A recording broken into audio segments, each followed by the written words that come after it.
Have you ever had a leader walk into the room and they leave you feeling inspired, seen, and heard, and not in some creepy way, but they make you feel special after they interact with you? Then you'll want to tune into this episode as I talk to an executive coach, Shelisa, and she shares some tips as to how you can develop your leadership presence so that you can elevate your impact. Let's dive in. Welcome back to another episode of The Leader Within. Today, I'm excited to introduce Shelisa, a certified executive coach who has spent over 25 years helping hundreds of individuals in leadership positions unlock their full potential. As the head of Catapult Leadership Programs, Shelisa has authored several coaching programs designed to empower all individuals from entry-level professionals to top executives in the C-suite. Her programs provide practical guidance and actionable strategies to help individuals develop their leadership skills and achieve their goals. With her wealth of leadership experience and executive coaching, I'm excited to have her share her insights with you. Welcome, Shelisa. How did you discover your passion or your niche? Well, first of all, thank you for having me, Angela. It's a pleasure and an honor to be here with you. I have been in corporate for, I'd say 30 years at this point. So I didn't discover it. It took me years to discover what I really loved doing. Now, I knew that through my corporate career, I loved leading teams. I loved my team. I loved rallying everyone around a common purpose and a vision and creating an environment that was fun and kind of exciting to come to work and, and just kind of be together. But it wasn't until later in my career that I really realized how much I loved that thing. Because, you're going through your day to day, you're meeting your goals, you've got meetings, everyone has so many meetings, but it wasn't until I was able to pause probably, I'd say about, maybe 10 years ago and just go, you know what, this is the piece of my job that I love the most. And it's really, truly about helping leaders at all levels, but I have a particular love for the people who are new into corporate and more junior in their career. But I love working with all of them, but working with the more junior individuals, oh my gosh, and giving them that kind of roadmap almost for here's what corporate actually is. Here's what it looks like. Here's what you're going to have to look out for. If you're in this situation, try this. So I just started to organically do that. And I realized that I love that the most of everything that I've heard. I can appreciate that, right? As you go through your journey, then you're like, hey, this is what I like versus this is like, this is nice to not have kind of thing. So, yeah. And when it comes to the trajectory of your success, what are the attributes of the leaders or mentors who've played a key role in your success? You know what? There are two, I won't name names. But there are two that I met, oh my gosh, I want to say at least 15 years ago. One was at the time a VP in Toronto for a very large retailer. He happened to hire me in and his trajectory was like none I'd ever seen. So I think within 5 years, he was the head of that company. And this is a large corporation. And then there was a colleague of his who I absolutely admired. So what they had that I feel like I learned through osmosis, it wasn't actually anything that they kind of actively taught. I just through observation and, being around them, I feel like what I learned was this incredible humility that they had. So no matter where they were in the chain of command, so to speak, they smiled at everybody, like from the person pouring their coffee all the way up the chain. It didn't matter who you were, where you were. You left their office feeling empowered and smart and capable. I mean, they would say things like, you know this better than I do, Shelisa. Like, you don't need my advice on this. And the way that those leaders made me feel, and I call them unicorn leaders because in my decades in leadership, it is very, very difficult to find leaders who can separate out almost their title and their job and their role in that organization from, who they are when they're with people, if that makes sense. There's a lot of ego that's kind of involved usually, and the higher you go, you don't know what you're going to get. But these folks were at the top end of the retail organization, and I mean C-level. And wow, the way that they made everyone felt very special. So looking at all of that was I learned that through them, and that just became my brand as well. I appreciate that brand and that presence because it makes me think back to when shit hits the fan, you have the confidence to walk up to leaders like yourself and them and be like, hey, you know what, can I kind of bounce something off of you? And then especially when you're like, hey, we're not meeting the target that our board has set up for us, right? You have people at the front lines who will willingly come with solutions to help you reach that target. So I love that. And I guess with the work that you do, you aim to help individuals improve their leadership performance and their leadership presence. So what would you say is like one of your biggest epiphanies to date with the work that you do? So I'd say the biggest and most interesting piece of it is just how myopically focused everyone is on the goal, which is important, right? So that's the performance piece. When we talk about performance, we talk about the objectives and the outcomes, efficiency and those kinds of things, strategic thinking and decision making. But they're so focused on that. And what I've realized is that it's almost an incomplete story. It's an incomplete brand. When you layer presence into that and you combine the two, that's where you start to see those unicorn leaders start to come out of hiding kind of thing. So it's really about bringing that in. Now, I find that a lot of leaders, unfortunately, have not learned how to lead. And learning how to lead is something that is, no one's actually really born a leader. You can be born with some really strong, innate, what people call soft skills, and I don't like that term. They're more soft skills kinds of sort of dumbs it down a little bit. I call it human skills. So some people are born with those skills a little sharper, or they've been in environments where they were exposed to it. But those skills are so critical. And I find that a lot of leaders out there focus on the hard skills, the technical capability, those goals, those strategic decisions, and don't spend enough time on the human aspects, on their presence, on the impact that they're having on those around them, right? On that ability to really connect. When you can pull those two things together, oh my goodness, sky's the limit for those leaders, because they don't just drive toward results. They are now creating a community of people who will come to them proactively, like you suggested in your example, right? When things go wrong, the psychological safety is high, the trust is high. They know that they are in an environment, a community where they're there to help each other. And so the performance overall just skyrockets. But I find the biggest aha moment for me was how many leaders miss that second piece. And so that's where I specialize. I specialize in bringing those two things together and helping leaders to understand the importance of that second piece. So from like a client perspective or an organization perspective, if I were to come to you as a consultant and be like, hey, like, Hail Mary, I need your help. Like, what's one thing that I could start applying right away in terms of laying that foundation or that framework to enable some of these unicorn leaders to come out of the hiding, essentially? Well, it's a good question. One of the things that I do notice fairly quickly when I get into a team or I start talking to a leader is I start to figure out how connected are they as a team, right? And then just through a few questions, I'm able to assess whether or not they are lacking in purpose and vision. And I know those two things are not things that leaders immediately think about, especially if you think about yourself as a leader, you're coming into, let's pretend it's a new organization, right? You have a net new team, you know already, because within the first few days, people are telling you, here's all the stuff we have to achieve this year. But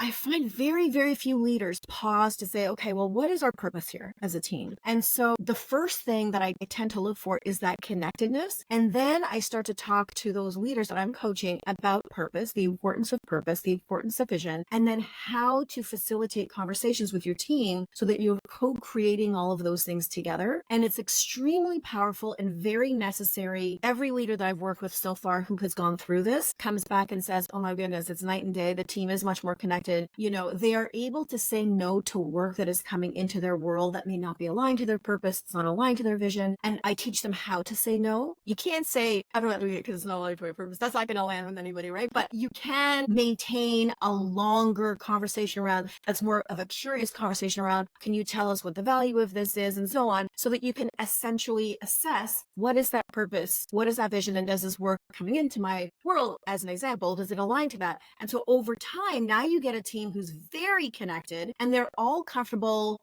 purely working and focusing on the things that matter the most to them as a team. So that's the first thing that I look for. Now, within that, Angela, there's a little bit of coaching that the leader needs if they're facilitating it with their team, because it's not really what they think the purpose is. It's a co-creative exercise, right? So they have to allow the team that autonomy to be able to get there. So that's one of the first things that I look for. You touched on something that made me think a little bit deeper when you said, if someone comes to you with work and you're like, hey, it doesn't actually align with our purpose or vision, you said, can you help me understand like the value that we're ultimately trying to achieve? And I think that creates a safe space for you to have some of those cross-functional conversations with peers, especially at that higher level. But the Right. thing is that your leader also has to support that type of conversation instead of do as I say. So I guess when someone is newer to leadership, how do you enable them to have the confidence to have that conversation with their leader and say, hey, like, you know what, like I'm here, I got your back, like I got my team's back, but I just need you to know that I really want to be clear, focused, etc. Right. And that's a tough thing, especially for new leaders. So in coaching conversations, this is some of what we touch on is this managing up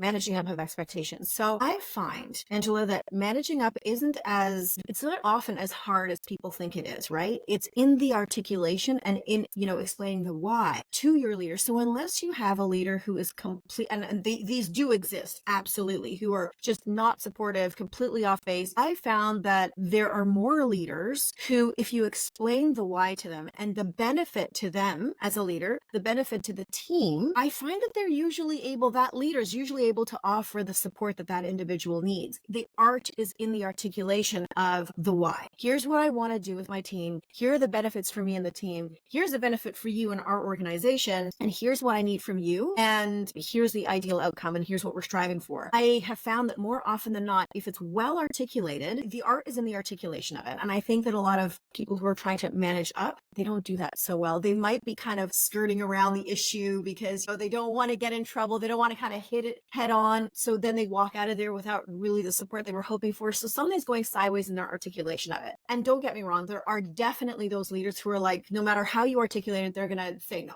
Absolutely, there are those types of leaders. But more often than not, I find that in the articulation, I think that the leader will say, okay, yeah, sure, let's give it a try. Thank you for sharing that practical tip, because sometimes, like, as a very straightforward person, I'm like, I wish I could just tell you exactly what's on my mind instead of having to like package it up. But I also understand the value of that, especially when you have different communication styles, right? So one of the things that you really focus on as well is helping people enhance their presence as leaders. What's one practical piece of advice?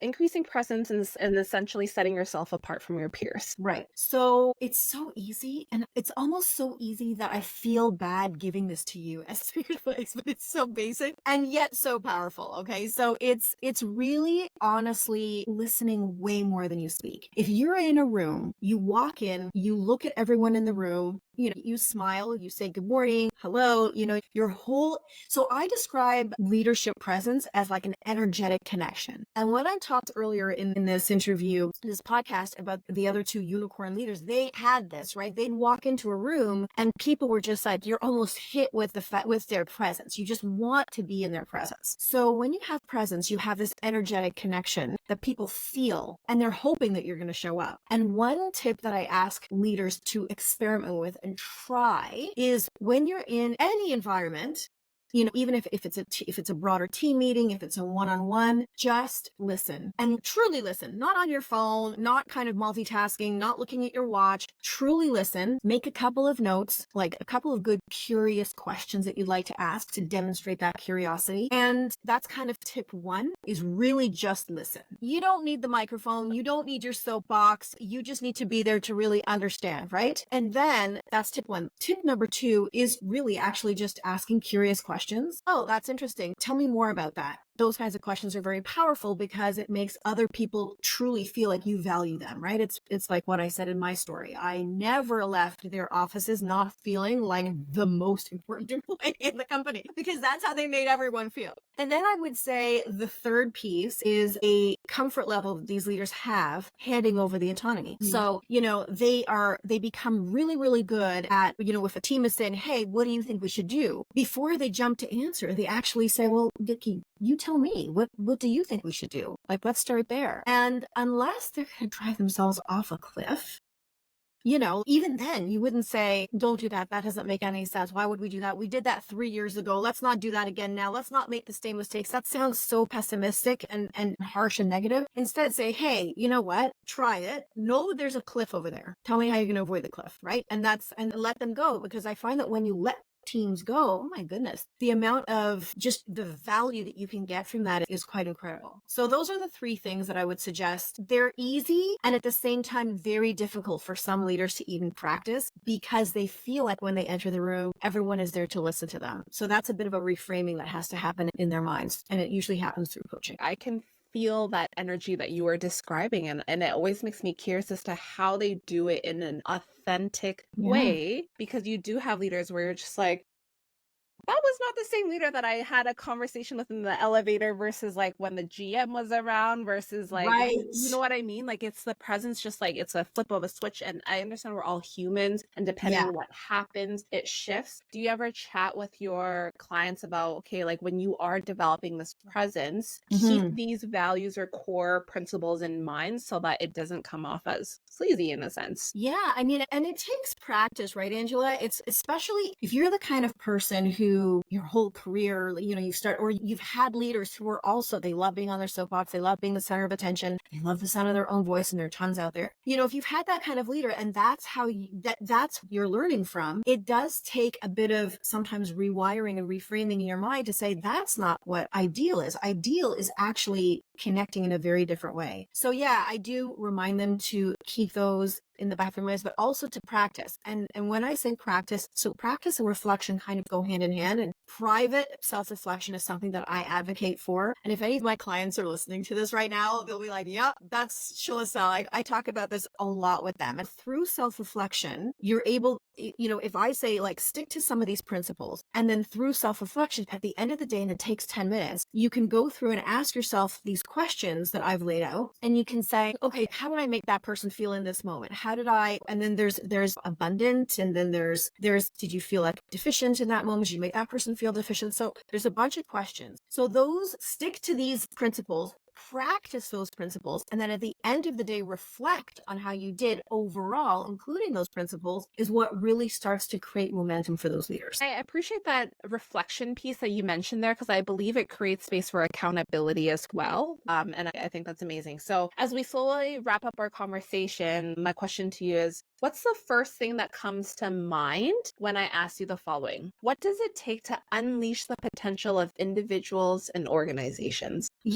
I have so many answers on this. I think my gut is saying, let them be, let them provide your team with greater autonomy than you're comfortable providing. I work with leaders though from all sorts of organizations at all levels who worry about this, and they worry about it specifically because if they worry about providing autonomy means that if their team fails, how will that look on them as leaders, and what do I do? And it's really kind of still self-absorbed. That root of it is still very self-absorbed, rather than, again, doing a lot of reframing and saying, and maybe perhaps, Angela, it's not like autonomy is not this broad brush thing. You don't just say like on Monday, everyone's going to have more autonomy, but there are probably a couple people in your team who are really ready for more autonomy. So you can start there, right? And then there are others who may not be ready for it yet. They're still much more comfortable coming and asking for permission. But if leaders could lean a little bit more into this, like giving them the space to run their day the way they need to run their day, say no to meetings where they really don't feel they're going to add value, make decisions on big initiatives and projects and so on, that's where I start to see everything start to move in a very different positive direction. So the autonomy piece is my 1A. 1B though would be that these leaders need to understand that that's a good thing. So there's a lot of, again, coaching that happens to even get them to the spot where they are comfortable offering that autonomy. So there's a little bit of support that they may need to get to that point. Really great call out, because the first thing that I visualize when you talk about that is like a sandbox, right? You're able Yes, to, absolutely. you can expand that sandbox, right? And like you said, depending on the person, maybe you're not going to give them an entire playground kind of thing, right? If they're No. not ready for that. So for those who are really uncomfortable with that autonomy, especially as a micromanager, what would you say is the first step outside of reframing? I agree with that. That's like really important. Would it be like, hey, like what's a small risk that you can take? Or yeah, like I would love to hear your perspective, especially with your leadership experience. Yeah. One thing that I may suggest, so my inside voice is saying, get over it. You need to do this. Like, right? Stop. But very practically, if that micromanager, usually micromanagement comes from, I see it a lot when in the scenario where someone knows that particular vertical extremely well and they've grown up vertically, right? So they have people who are just starting out, but they've been doing that thing for years and years. And so micromanaging tends to set in there. But one thing that I would suggest is that they take a look at what they're doing as the leader and what their teams are doing, and pick one thing, one task that they're doing that they can give to someone else to do, and then let go of it. just one thing. It's kind of doing it in little bites, right? And then couple it with that self-reflection to say, like, really assess, how did you do in that day? How did you do with that thing? How did that person feel when you did that? So it's really just taking their world, picking something that feels very, very safe to hand off and provide the empower them. So provide them with all the great coaching that they would need to do that really, really well. And then let it go and say, if you're here, you come to me. I'm here for you. I won't be checking in on you. I want you to do this, and I'm here whenever you need me to. But taking one tiny sliver of something small that they're doing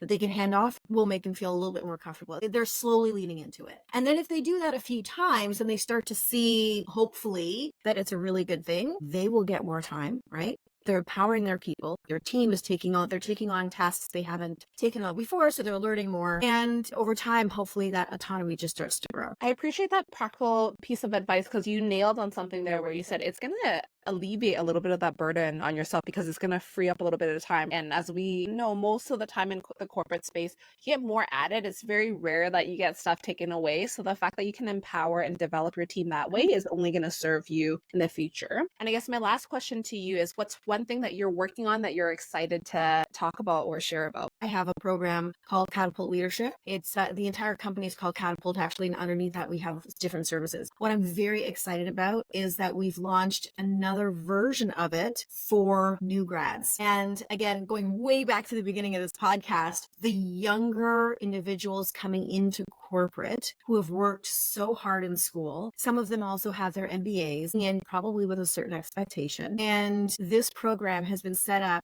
to guide them from day one. So they enter the corporate world, we level set with them on all of the base knowledge that's required from a leadership perspective, what leadership is, what it isn't, and so on. But the value there is really that they get coaching 3 times a week for 2 years. And so they can call in and say, Shelisa, I have this problem with my boss. They're doing this, and then my team's doing that. What do I do? And much like we've been talking today on this podcast, I will ask a few questions, but then I'll say, try this, try that, try this. Call me in the next session. And so from day one, they have that confidant, they have that group as well. We talk in a group setting also. And so they get to learn from each other, because getting into corporate can feel like you're walking into a jungle, especially after you've been in the safety and security of like being in a school, your university and your program, and everything's kind of within your control for the most part. It feels that way. And you walk into this jungle and you're like, whoa. So yeah, that's the piece I'm very, very passionate about. I'm very excited about. It's brand new, and it's to cater to a group that I have nothing but love for. Congratulations on launching such an important program, because even with the future of work and how AI plays a role in the workplace, one thing that I don't foresee going away anytime soon is quality leadership and how to effectively navigate those human-centered interactions, relationships, whatever it may be. So I'm excited to see that come into fruition and the impact that you're going to make. Thank you. And thank you again, Shelisa, for sharing your experience, your knowledge, and your expertise. To everyone else that's tuned into another episode, thank you so much for your time and your attention. It means the world to me, and I can't wait to stay in touch with you on my next episode. Until then, stay safe.